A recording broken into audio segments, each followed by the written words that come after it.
নমস্কার বন্ধুরা, রান্নাঘর থেকে আবার একটা নিরামিষ রেসিপি নিয়ে চলে এলাম। নিরামিষ আলু পনির বানাবো একদম অনুষ্ঠান বাড়ির মতো। তাই প্রথমে এখানে পনিরগুলোকে কেটে নেব। তাই দেখুন এখানে প্যাকেট পনিরটা নিয়েছি। এবার প্যাকেট থেকে পনিরটা নিয়ে নেব। দেখুন পনিরটা কতটা সুন্দর। আর এটাকে এবার পিস পিস করে কেটে নেব। এটা আপনারা যেমন খুশি করতে পারেন, বড়ও করতে পারেন, ছোটও করতে পারেন। আমি এরকম চৌকো শেপের ছোটো ছোটো করে কেটে নেব। তো সবগুলো কেটে নিয়েছি। এবার মিক্সার জারের মধ্যে কয়েক টুকরো আদা নেব আর কয়েকটা কাঁচা লঙ্কা দেব। এই সামান্য একটু জল দিয়ে এটা পেস্ট করা হয়ে গেছে। এটা আমি একটা বাটির মধ্যে নিয়ে নেব। এটা আমি আবার একটা মশলা পেস্ট করব।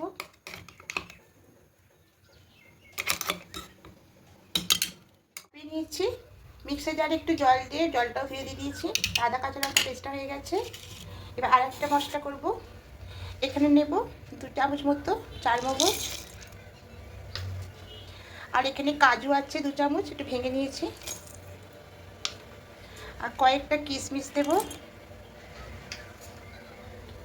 আর দেব শুকনো লঙ্কা। সামান্য একটু জল দেব। এবার একটা পেস্ট করা হয়ে গেছে। দেখুন পেস্টটা মিক্স করে নিয়েছি। এখানে 2 চামচ টক দই ফেটিয়ে রেখেছি। খুব সুন্দর, দেখুন একদম স্মুথ হয়ে গেছে। ঠিক এভাবে ফেটিয়ে রাখতে হবে। এবার এখানে চিনি দেব 2 চামচ। এবার চিনির সঙ্গে টক দইকে খুব ভালো করে মিক্সড করে দেবো। এইভাবে করে রেখে দেবো, তাহলে চিনিটা টক দইয়ের সঙ্গে একদম গলে যাবে। দেখুন জলটা একদম ফুটতে শুরু করে দিয়েছে। এবার এই জলটাকে এখানে নামিয়ে নেব।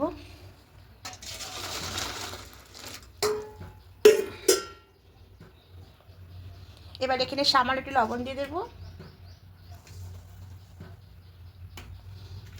লবণ দিয়ে জলটাকে খুব ভালো করে মিশিয়ে নেব। এবার এখানে একটা কড়াই বসিয়ে দেব। এবার কড়াইয়ের মধ্যে দেবো সাদা তেল।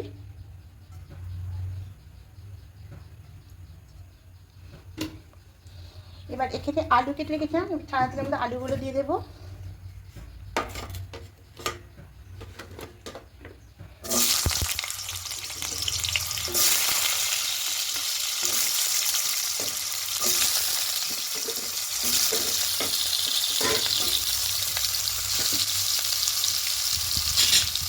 আলুগুলোকে একটু ভেজে দেবো। লাল করে ভেজে গেছে। এখানে 1 মুঠো মটরশুঁটি দেবো, আর একটু দেবো। এটাও আলুর সঙ্গে নাড়াচাড়া করে নেব।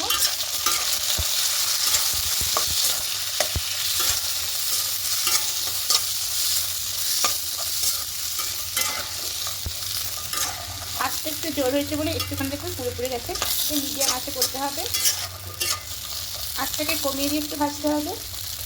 এবার তুলে নেব সবটা।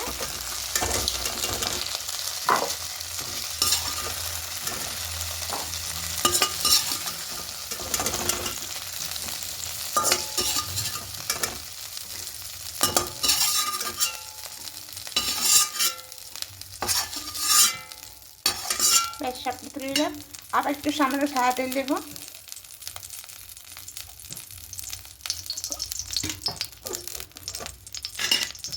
এবার এখানে কেটে রাখা পনিরগুলোকে দিয়ে দেবো।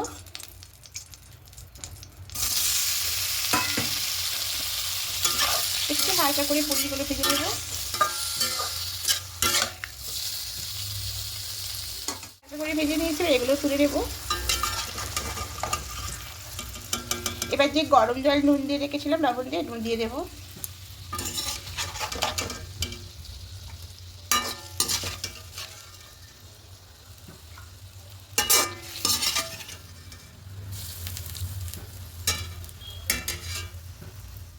তুলে দিয়ে দেখুন, এটা গরম জলের মধ্যে ভিজিয়ে রাখবো, তাহলে এটা খুব সফট হবে পনিরগুলো।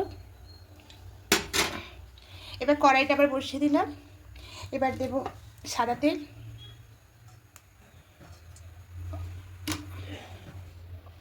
আর দেব 1 টুকরো বাটার। এটা পুরোটা বাটারি আপনারা করতে পারেন, আমি সাদা তেলের সঙ্গে মিশিয়ে করছি।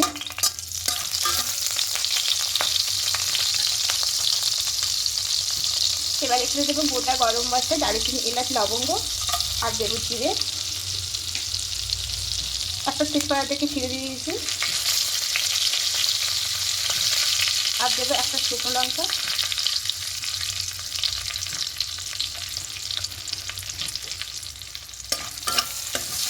একটু হালকা করে ভেজে নেব। সুন্দর গন্ধ বেরিয়েছে। এবার এখানে আদা কাঁচা লঙ্কা পেস্ট দিয়ে দেবো।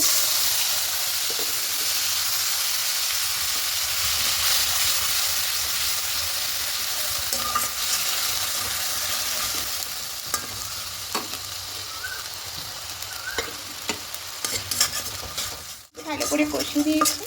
এবার যে মশলাটা করেছিলাম মিক্সির জারের মধ্যে ওটা দিয়ে দেবো। এবার খুব ভালো করে সব কিছু একটু নাড়াচাড়া করে কষিয়ে নেব।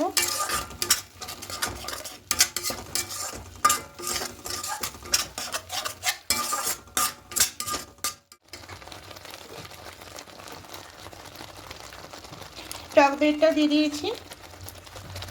এবার খুব ভালো করে সব কিছু কষিয়ে নেব। এবার এখানে দিয়ে দেব ক্যাপসিকাম।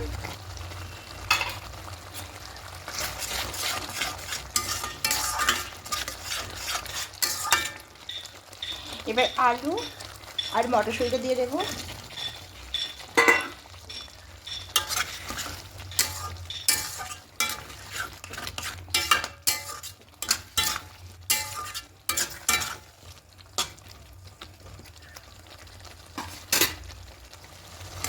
খুব ভালো করে কষিয়ে নিচ্ছি, আর এখানে কষাবো না। এবার যে পুরির ভেতরে জলটা আছে এখানে এই জল সমেত এখানে দিয়ে দেবো।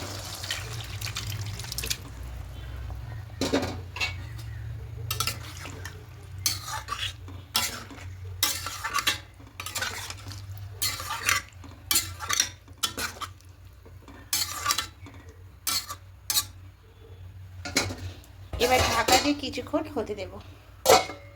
খুলে নেব।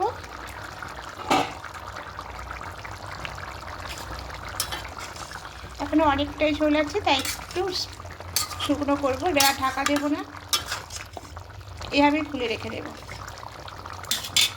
গ্রেভিটা গামাকা হয়ে এসছে, এর থেকে আর শুকনো করবো না।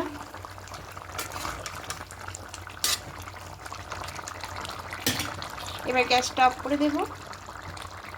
এবার একটু দেবো ঘি,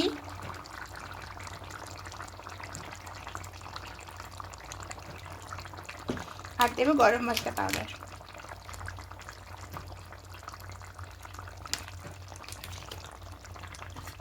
এবার খুব ভালো করে মিশিয়ে নেব।